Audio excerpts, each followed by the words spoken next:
Staff Sergeant Nova Anderson spent 3 years fixing trucks and staying invisible at Forward Operating Base Phoenix. The other soldiers called her Wrench, always covered in grease, always quiet. But when hostile forces captured her SEAL team, Nova received an encrypted message: "Execute Protocol Valkyrie."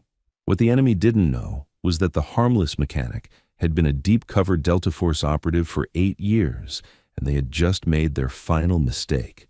The morning started like every other at Forward Operating Base Phoenix, nestled in the unforgiving mountains of Karakovia's disputed territory. Staff Sergeant Nova Anderson, 27, knelt beside a Humvee's engine compartment, her hands black with motor oil, brown hair pulled back in a regulation bun. The motor pool was her domain, a sprawling collection of garages, parts warehouses, and vehicle bays that serviced everything from armored personnel carriers to supply trucks. She had deliberately cultivated her reputation as the quiet mechanic who could fix anything with an engine. It was the perfect cover for someone who needed to remain invisible. What her fellow soldiers didn't know was that Nova Anderson possessed one of the most dangerous skill sets in the United States military. Before her reassignment to vehicle maintenance, she had been Staff Sergeant Nova Phantom Anderson of the 1st Special Forces Operational Detachment Delta, the Army's most elite killing unit. 47 confirmed kills across 6 classified operations in 4 different countries.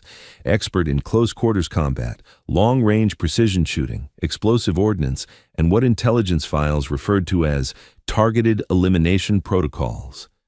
She could kill with her bare hands, a rifle from 800 meters, or improvised weapons made from garage supplies. But 3 years ago, Operation Blackwater had gone catastrophically wrong. Intelligence failure, compromised assets, and political complications had resulted in Nova being burned as a covert operative. Her official records showed a voluntary transfer to support roles due to combat stress. The reality was that she had been placed in deep cover, waiting for the day when her particular talents might be needed again. That day had arrived. At 1400 hours, Nova was adjusting timing belts when her encrypted phone vibrated with a message only 12 people in the world could send. The text was brief: "Package compromised. Execute Protocol Valkyrie. Authorization Omega 7. Nova's hands remained steady on the wrench, but her mind shifted instantly from mechanic mode to operational planning. Protocol Valkyrie was a classified directive that existed in the darkest corners of military intelligence. Authorization to use any means necessary to retrieve captured assets when official rescue was impossible. Someone had taken her people. She walked calmly to the base communications center, where Sergeant First Class Williams was monitoring radio traffic. "Williams, I need to review the operational summaries from last night's patrols." "Why would Motor Pool need patrol reports?" Williams asked suspiciously. Nova's expression didn't change. "Checking vehicle usage logs. Need to know which units are putting excessive wear on the fleet." Williams shrugged and pulled up the digital files. Nova scanned quickly through routine reports until she found what made her blood run cold. SEAL Team Bravo had departed at 2200 hours for reconnaissance mission designation Shepherd's Watch. Expected return 0600 hours. Current status: no contact, 8 hours overdue. In hostile territory, that meant capture or death. Nova returned to her garage and activated protocols she hadn't used in 3 years. Hidden beneath her workbench was a secured compartment containing items that weren't standard issue for motor pool sergeants: encrypted satellite phone, tactical gear, and a custom weapons cache that would make special operations units jealous. Her sat phone connected to a number that didn't officially exist. "Control, this is Phantom. Package status: Phantom Control. Package is compromised. 6 assets confirmed captured by hostile elements. Grid coordinates 41.7258 north, 44.6372 east. Enemy strength estimated 40 plus. Rescue impossible through conventional means." Nova felt familiar calm settle over her consciousness, the psychological state that had made her one of Delta Force's most effective operators. "Control, requesting full tactical package and real-time intelligence." "Negative, Phantom. This is off books. No support, no backup, no official acknowledgement. Are you accepting assignment? Nova looked around the garage where she had spent 3 years pretending to be harmless. Affirmative control. Beginning preparation. Phantom, understand this is voluntary. No extraction guaranteed. If compromised, you're officially a rogue element. Understood. Phantom out.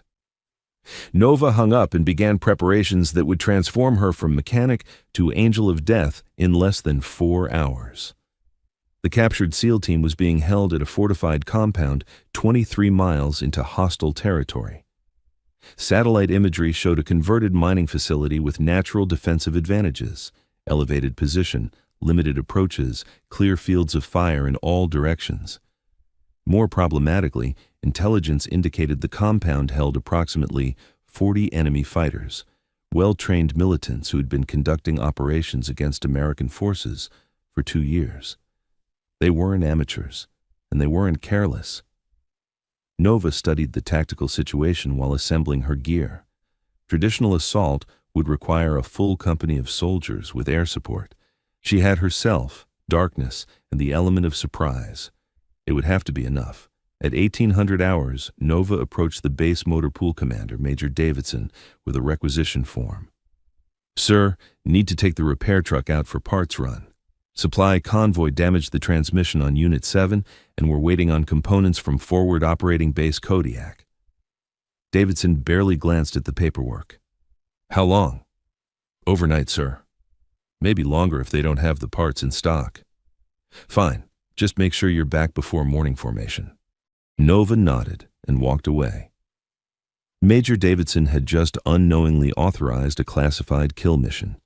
The repair truck was a modified M1078 cargo vehicle that Nova had been working on for 6 months. Officially, it was undergoing routine maintenance. Unofficially, she had transformed it into a mobile weapons platform with hidden armor plating, enhanced communications, and storage compartments for equipment that wasn't in any Army manual. At 1900 hours, Nova drove through the base checkpoint wearing standard mechanic coveralls and work boots. The guards waved her through without inspection. Wrench was just going for parts, nothing suspicious about that. Once beyond visual range of the base, Nova pulled over and began her transformation. The coveralls came off, revealing form-fitting tactical clothing designed for stealth movement. Her work boots were replaced with specialized combat footwear with sound-dampening soles. The regulation bun disappeared as her hair was tucked beneath a tactical helmet equipped with night vision and communication gear. From hidden compartments in the truck, Nova extracted weapons and equipment that represented the cutting edge of military technology. Custom HK-416 assault rifle with suppressor and advanced optics. Remington 700 sniper rifle modified for extreme accuracy at long ranges. Glock 19 pistol with extended magazine and match-grade ammunition, tactical vest with ceramic armor plates, explosives kit with remote detonators, medical supplies for treating wounded teammates. Most importantly, she retrieved a small black device that looked like an ordinary radio, but contained classified technology that could jam enemy communications and disrupt electronic surveillance. Nova conducted final equipment checks with the methodical precision that had kept her alive through dozens of combat operations. Every weapon was zeroed, every piece of gear tested, every contingency planned. At 20:30 hours, she began the approach to the target compound. The terrain was brutal, jagged mountains, deep ravines, and loose rock that could betray movement to alert sentries. Nova moved through the darkness like a ghost, using natural cover and advanced stalking techniques that made her virtually invisible. After 2 hours of careful movement, she reached Overwatch position 800 meters from the enemy compound. Through her rifle scope, she could see the tactical situation clearly. The compound was built around a central courtyard surrounded by concrete buildings. Guard towers at each corner provided overlapping fields of fire. Sentries patrolled the perimeter with professional discipline, changing positions at irregular intervals to prevent pattern recognition. More concerning were the technical vehicles, pickup trucks mounted with heavy machine guns positioned to repel assault from multiple directions. This wasn't just a militant hideout, it was a fortress prepared for serious combat. Nova spent 30 minutes conducting detailed reconnaissance, identifying guard positions, patrol routes, communication equipment, and potential weaknesses. The enemy had done their homework. Conventional assault would result in massive casualties and probable mission failure. But Nova wasn't planning a conventional assault. At 22:47 hours, she made her first move. The compound's electrical generator was located 200 meters downhill from the main facility, protected by a chain-link fence and one guard. Nova approached from the generator's blind spot, moving with absolute silence across broken ground. The guard never heard her coming. Nova's knife found its target with surgical precision, quick, silent, permanent. The guard's body was dragged behind the generator housing where it wouldn't be discovered for hours. Nova planted her first explosive charge on the fuel line feeding the generator. When detonated, it would cut power to the entire compound, disabling lights, communications, and electronic security systems. Phase 1 complete. Time for Phase 2. Nova circled the compound to its weakest point, a section where natural rock formations provided cover almost to the perimeter fence. 2 guards patrolled this area, but their route was predictable and poorly coordinated. She waited in shadow until the first guard passed her hiding spot, then moved behind him with predatory stealth. Her knife eliminated him before he could react. The second guard, hearing a slight noise, turned to investigate and found Nova's suppressed rifle pointed at his center mass. The suppressed gunshot was barely audible beyond 20 meters. Nova was inside the compound perimeter. Moving between buildings, she located the structure where prisoners were likely held, a reinforced building with barred windows and heavy security. Through a ground-level window, she could see her SEAL teammates bound and guarded by 4 enemy fighters. The prisoners were alive but showed signs of interrogation. They would need medical attention once extracted, but they were mobile. Nova's mission had just shifted from body recovery to live rescue. She planted explosive charges on 3 strategic points around the compound: the main guard tower, the communications building, and the motor pool where enemy vehicles were parked. When detonated simultaneously, the explosions would create chaos, confusion, and tactical advantages for her extraction. At 23:34 hours, Nova initiated her assault. The generator explosion plunged the compound into darkness. Emergency lighting flickered on, but the main power grid was dead. Seconds later, her building charges detonated in sequence. The guard tower collapsed, the communications center erupted in flames, and the motor pool became a burning graveyard of destroyed vehicles. Nova moved through the chaos like a force of nature. Enemy fighters poured from buildings, shouting commands, trying to establish defensive positions in the darkness. Nova's night vision gave her overwhelming advantage. She could see them clearly while remaining invisible. Her rifle spoke with mechanical precision. Suppressed shots eliminated sentries on rooftops. Explosive rounds destroyed heavy weapons positions. Every shot found its target. Every target stayed down. The enemy commander was trying to coordinate a response, but his communications were jammed and his men were dying faster than they could react. Nova had transformed a fortified position into a killing field where she controlled every variable. She reached the prison building as enemy fighters attempted to establish a defensive perimeter around it. Through her scope, Nova could see muzzle flashes as militants fired blindly into the darkness, hoping to hit their invisible attacker. They were firing at shadows while death moved among them. Nova's rifle eliminated the exterior guards with methodical efficiency. She breached the building through a side entrance, moving room by room toward where her teammates were held. The interior guards heard her coming and prepared an ambush at the hallway junction. They expected a frontal assault through the main corridor. Instead, Nova came through the wall. Her explosive charge blew a man-sized hole in the concrete barrier. Before dust settled, she was through the opening with her assault rifle raised. 4 enemy fighters died in less than 3 seconds, precise shots to center mass that dropped them before they could return fire. The SEAL team leader, Lieutenant Commander Hayes, looked up from where he was bound to a chair. "Took you long enough, Wrench," he said with a pained smile. "Had to find a parking spot," Nova replied, cutting his restraints with her tactical knife. She freed all 6 team members and distributed weapons taken from dead guards. The SEALs were injured but functional, exactly what she needed for the extraction phase. "What's the situation outside?" Hayes asked as Nova applied medical supplies to his wounds. 40 hostiles, now approximately 25. Compound is compromised, communications down, vehicles destroyed. We need to move before they reorganize. Extraction plan? We walk out. My truck is staged 2 clicks north. Hayes stared at her. "You took down this entire compound alone?" "Job description changed recently," Nova replied, handing him an assault rifle. "Can you move?" "I can fight." "Then let's go." The extraction began at 0012 hours. Nova led the SEAL team through the compound using routes she had memorized during reconnaissance. Bodies of enemy fighters marked her path through the facility, silent testimony to the effectiveness of her assault. They encountered resistance at the main gate, where surviving militants had established a machine gun position. Nova eliminated the crew with a precisely placed grenade, then provided covering fire as her team moved through the breach. Outside the compound, enemy fighters were attempting to pursue on foot, but Nova's destruction of their vehicle fleet had eliminated their mobility advantage. She had reduced a mechanized enemy force to scattered infantry in unfamiliar terrain during darkness.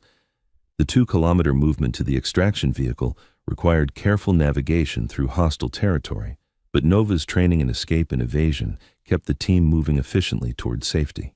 At 0147 hours, they reached her concealed truck. The SEAL team members stared in amazement at the modified vehicle with its hidden weapons and communication gear. "What exactly have you been doing for the last 3 years?" Hayes asked as Nova started the engine. "Vehicle maintenance," she replied deadpan. The return journey to base took 40 minutes through mountain roads that tested both the truck's mechanical capabilities and Nova's driving skills. Behind them, fires still burned at the destroyed compound, a funeral pyre for militants who had learned too late that some mechanics carry more than wrenches.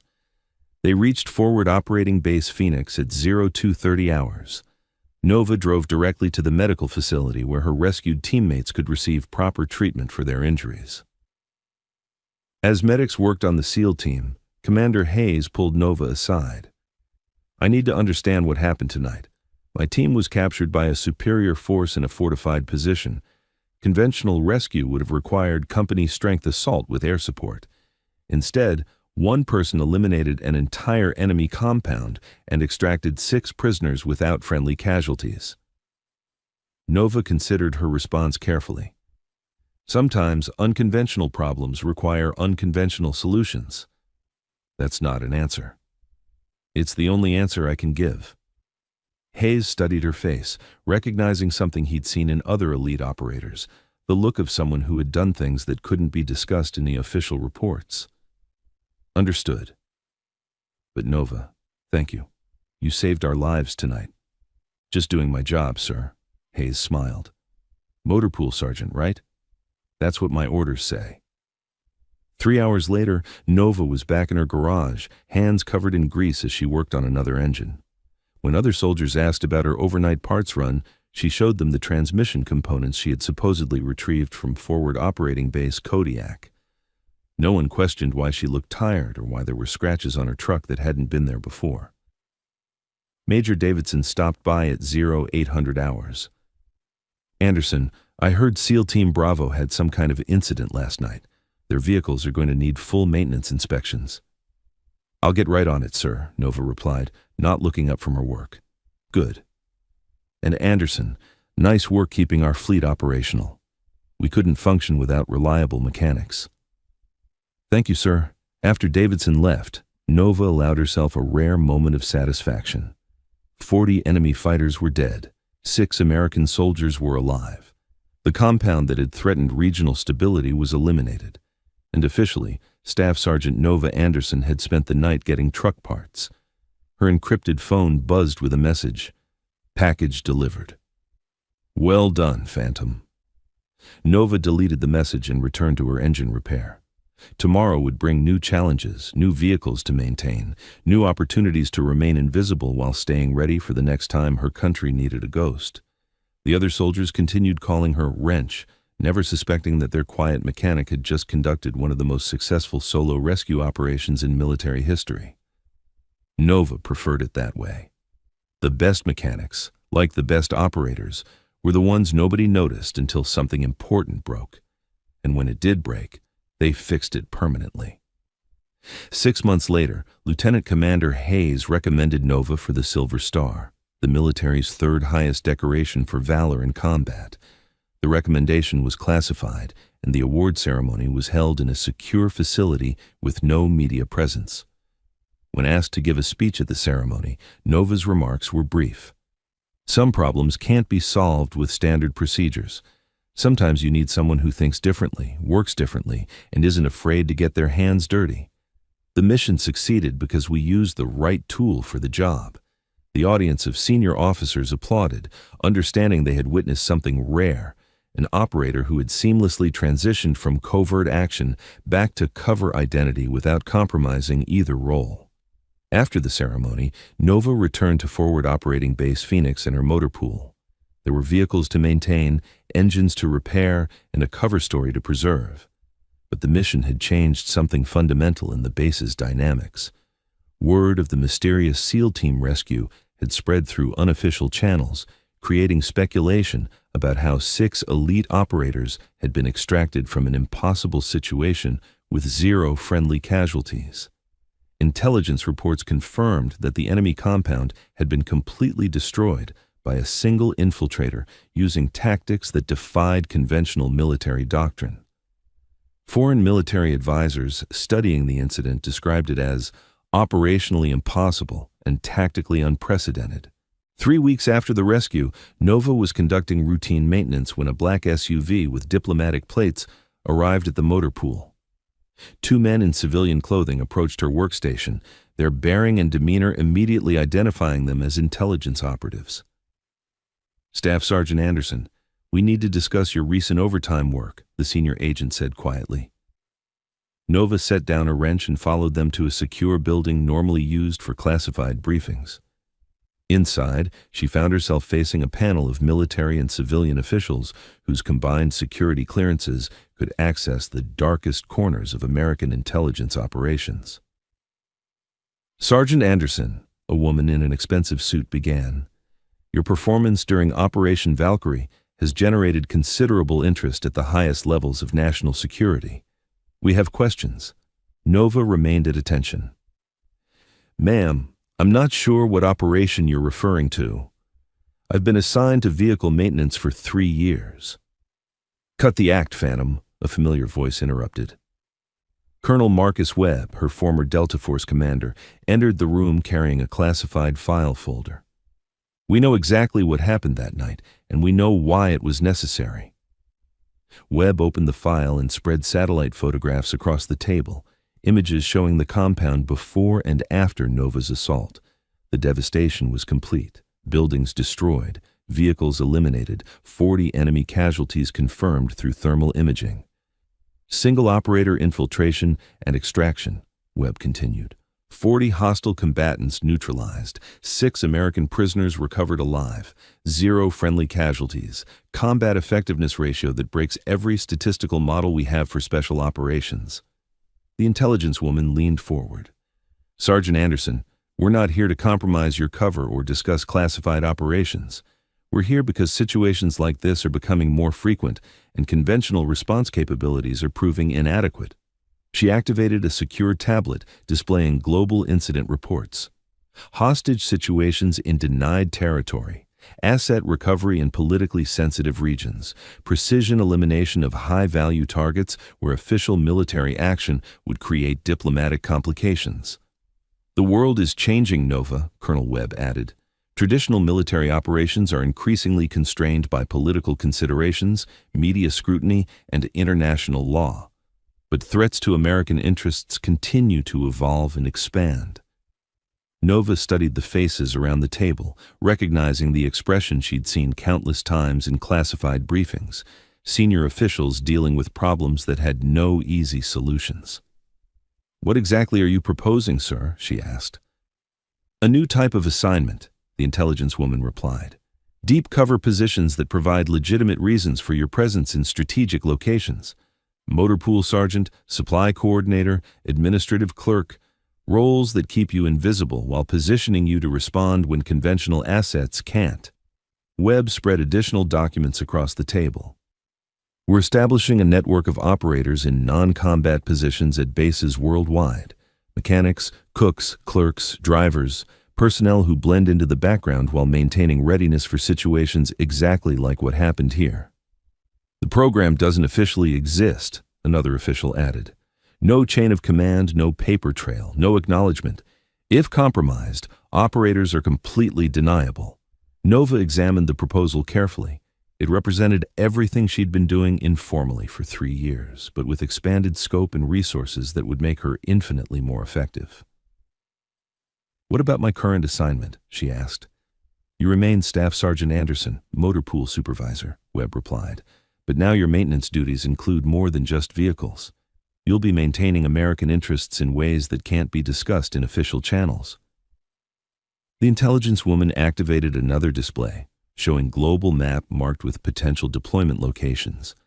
Bases in disputed territories, diplomatic compounds in hostile regions, training facilities near strategic resources, places where American personnel face threats that conventional security can't address. "Think of it as preventive maintenance," Webb said with a slight smile, "identifying problems before they become critical failures." Nova considered the implications. The official military was constrained by rules of engagement, political oversight, and international treaties. But mechanics worked in shadows, fixing problems quietly and efficiently without attracting attention. "What's the operational tempo?" she asked. Variable. Some assignments might go months without activation. Others could require immediate response to developing situations. The key is maintaining your cover while staying ready for anything. "And if situations exceed my individual capabilities?" "Other mechanics in the network," the intelligence woman replied. "Motor pool sergeants, supply clerks, and administrative personnel who happen to possess specialized skills. People who understand that some repairs require more than standard tools." Nova looked around the table at faces representing the most classified levels of American national security. They were offering her something unprecedented, the resources and authority to operate in the spaces between official policy and operational necessity. "I accept the assignment," she said simply. Colonel Webb closed the file folder. "Welcome to the most important job you'll never be able to discuss, Nova. Your country needs mechanics who can fix problems that don't officially exist." The meeting concluded with additional briefings on communication protocols, resource access, and emergency procedures. Nova learned that her maintenance requests would now include items that weren't standard military hardware, equipment that could solve problems requiring permanent solutions. 2 months later, Nova received orders transferring her to a new assignment, motor pool supervisor at a forward operating base near the disputed Cormac Peninsula, a region where 3 nations claimed territorial rights and none maintained effective control. The area had become a haven for militant groups, weapon smugglers, and hostile intelligence services. American personnel in the region faced constant threats that official diplomatic channels couldn't address effectively. Nova's job description remained identical. Maintain vehicles, manage parts inventory, supervise mechanical repairs. But her actual mission was far more complex. Serve as the invisible guardian for American operations in one of the world's most dangerous regions. Her new facility included state-of-the-art garage equipment, extensive parts warehouses, and maintenance bays capable of servicing everything from motorcycles to armored personnel carriers. Hidden within the standard military hardware were items that would make special operations units envious. Equipment for situations that required more than routine maintenance. On her 3rd day at the new assignment, Nova received her first activation. Package malfunction requires immediate attention. Grid coordinates attached. The message meant American personnel were in danger, official rescue was impossible, and she had authorization to use any means necessary to resolve the situation permanently. Nova checked her watch, gathered her tools, and began preparations that would transform her from mechanic to angel of death within the hour. Some problems required specialized repair techniques that couldn't be found in any manual. But Nova had learned that the most important repairs were often the ones that prevented future breakdowns by eliminating their causes entirely. As she drove toward another impossible mission in hostile territory, Nova reflected on how her career had evolved from Delta Force operator to covert mechanic to something entirely new. A ghost in the machine who kept American interests operational through methods that would never appear in official records. The enemy would learn, as others had before them, that some mechanics specialized in more than engines. They specialized in stopping threats permanently, quietly, and with absolute efficiency. And Staff Sergeant Nova Phantom Anderson was exceptionally good at her expanding job description. But now her tools included more than wrenches and socket sets. They included the knowledge that when the next impossible mission arose, when conventional solutions failed and official channels couldn't respond, there was a mechanic who could fix problems that other people couldn't even identify. Enemy forces who threatened American soldiers had learned a crucial lesson. Some mechanics specialize in more than engines. They specialize in stopping threats permanently. And Staff Sergeant Nova Wrench Anderson was very good at her job. Thanks for watching. If you liked this video, you can subscribe to see more incredible stories like this one.